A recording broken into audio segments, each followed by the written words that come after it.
When I left off last time, Melissa and I were living with her grandparents. And I was describing just very briefly about how, even though we had gotten out of her parents' place and away from that cruelty, it wasn't a whole lot better. I mean, it was pretty obvious where Melissa's parents got how they dealt with each other. It was certainly something that had been passed down.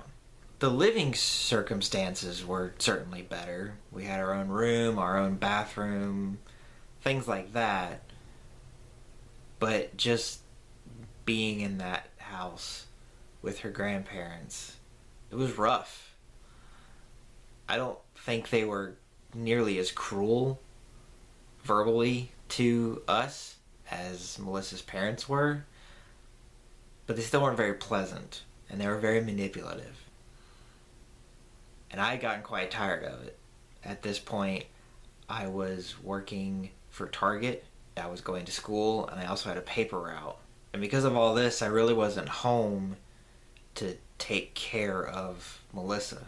Melissa was seeing a state-supplied therapist to deal with some depression that she had. And this therapist told her of a group that could hook us up with some low-income housing. So we spoke with them, and we got moved out of her grandparents' house and into our own place. It wasn't anything great, but it was nice.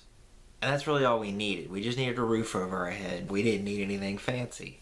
And we were in this apartment, and of course, Melissa's pregnant at this point.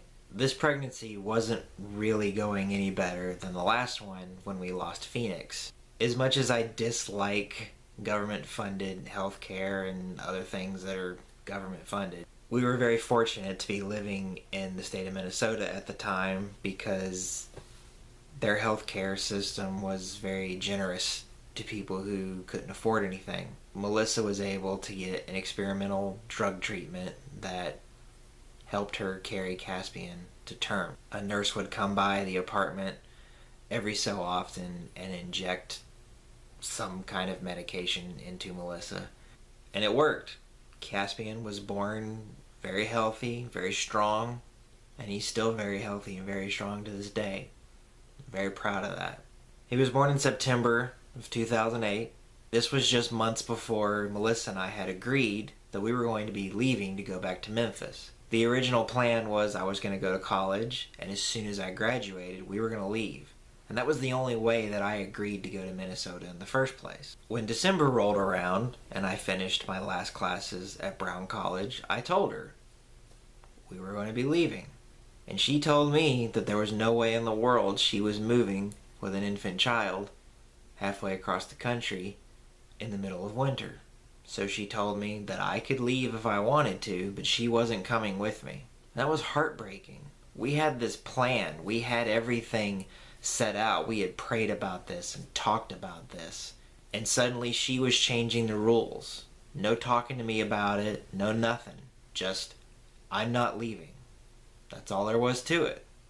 Of course I wasn't going to leave her there, alone, to deal with her crazy family. That wasn't going to happen. So I quit my job at Target, and I quit the newspaper route, and I got a job with the Minnesota Department of Corrections, which was where Melissa's father worked. To this day, that is still the most miserable place I've ever worked at in my life. And sadly, not because of the inmates. The inmates were actually pretty great. Most of them were friendly. They'd come up and talk to you. Very nice people. It was the people who worked there. The people who worked there acted like what I expected the prisoners to act like they were in jail. Which I suppose is true, they were in jail. The difference was, at the end of an 8-hour shift, they got to go home. None of the inmates did. I put in about 6 weeks there after my training. And I came home from work one day just in the sourest of moods. Melissa and I had decided we were going to go watch our friends from the church we were going to play a softball game. And when we got to the game, I didn't get out of the car. I just started crying. Melissa asked me what was wrong, and I told her I couldn't do it anymore. that I had to get out of Minnesota. I had to get away from her family. I had to get away from all of it. I hated that place, and I wanted nothing to do with it. And I told her that she was either coming with me or she was just not going to be with Caspian, because I wasn't leaving Caspian there. And so she agreed, and about 3 weeks later, we moved. Her family was very against the move. We had very little money. One of the reasons why I needed to get out of there so badly was because I could feel myself slipping back into the temptation of looking at pornography. The harder things got, the weaker I got. Now, fortunately, I had been turning myself to Christ for that, but I wasn't strong. I didn't have a support system there that I needed to keep myself strong. Part of being a strong Christian is people around you. You need that support. If God sends you into some third world country where there are no Christians, then sure, he's going to support you and you're not really going to need anything else other than that. But if you're somewhere that you know you're not supposed to be, God's not going to support that. And you're going to be miserable. And that's what I was. We were not supposed to be there. God had said we were supposed to leave right after I got out of college, and we didn't leave. But then when we decided to leave, everything got better. We didn't have any money. Our living situation in Memphis wasn't great. We were living with some friends, and Melissa and I were sharing a bedroom with Caspian. It was rough, but we made it work. And because God was in it, it was awesome. Not too long after that, I was able to get myself a pretty good job at a television station down there, and we were able to purchase a house with the help of my parents. Things were really starting to look up. Unfortunately, that wasn't meant to last. Caspian, as he was growing up, wasn't talking like some of the other kids his age were. And my wife began to get concerned that maybe he had autism or some other learning hindrance or disability. So we had him checked out, and the doctor told us about a program that would teach him to do these things a little bit better, as sort of a speech therapy. I wasn't really in favor of it. Melissa and I had actually talked before we got married about what we wanted to do with our kids as far as schooling was concerned. Melissa grew up in the public school system, and academically, she turned out okay, but she knew that she was kind of a special case. Most kids that come out of the public school system in the United States of America can't do basic things like reading and arithmetic. And so we wanted to make sure Caspian had that foundation by homeschooling him. I was homeschooled most of my life, and academically, I performed better than most other people who are my age that went through the public school system. I'm not trying to knock those people. If anything, this is a critique on the public school system. They don't do a good job. And we both agreed we didn't want Caspian in the public school system because we wanted him to have a good education. So it was either homeschool or private school. And we certainly didn't have the money for a private school, so we were going to homeschool. And so the idea of bringing in a government-funded person to start teaching our kid started to sound a whole lot like public school to me, and I was against it.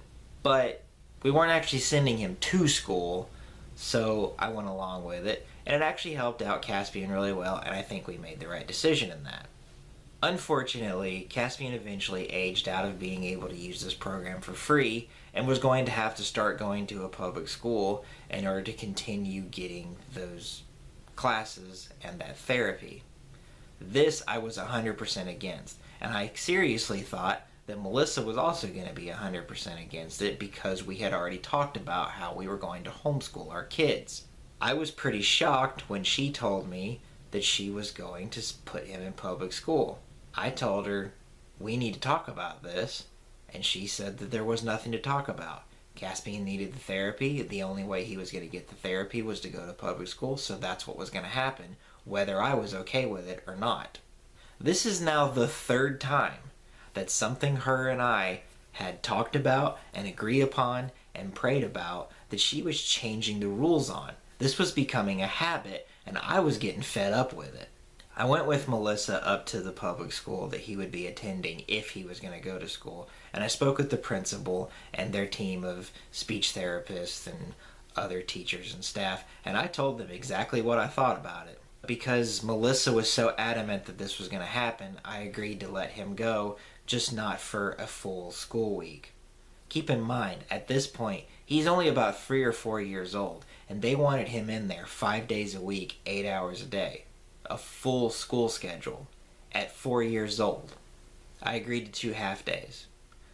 And the only reason that I was able to get them to agree to that was because I worked in the evening and was able to argue that if he were in school all day, I would never get to see him. This particular topic was a very big strain on our relationship and a very big strain on our marriage. And whenever Melissa would start to sense that I was fighting back, not against her, but for the things that her and I had talked about, she would run to our church, and that's pretty much what small group became about. The church we were going to was the exact same church that we were going to before we left Memphis to go to Minnesota. This is the same church that would sit around during small group and talk about beating up a guy because he was cheating on his wife. And so oftentimes, small group became the small group and Melissa telling me how I needed to raise my child. And I did not take too kindly to this. And I fought this for a very long time. But I kept getting told by the small group, happy wife, happy life. Which is interestingly a phrase you'll never hear in the Bible. I'm not saying that I think that the man of the house should just get to make all the decisions without considering the wants and needs of his spouse. That's not what Scripture is saying when it says that the man is the head of the household. You are a team. We weren't being a team. Melissa wanted something that she didn't think she was going to get. And so she would go get the church to side with her, and it was just a big fight every single week. I got tired of it, figuring that no one at my church was ever going to listen to me, and beginning to feel like Jesus wasn't there for me either because the church wasn't there for me. I sunk back into my pornography addiction. But unlike the previous times, I wasn't going to come out of this one okay. When I talk to you folks in the next part, you're going to see just how far into the pit of my addiction I got. And about how bad it looked and how I thought I was never going to get out of it. The only reason I'm here to talk to you about it now is because of Jesus Christ, my Lord and Savior. Because He redeemed me and because He got me out of that pit. Subscribe to the channel if you're not already, and please check out the show notes below this video for more information on how you can support this ministry. Thanks for watching.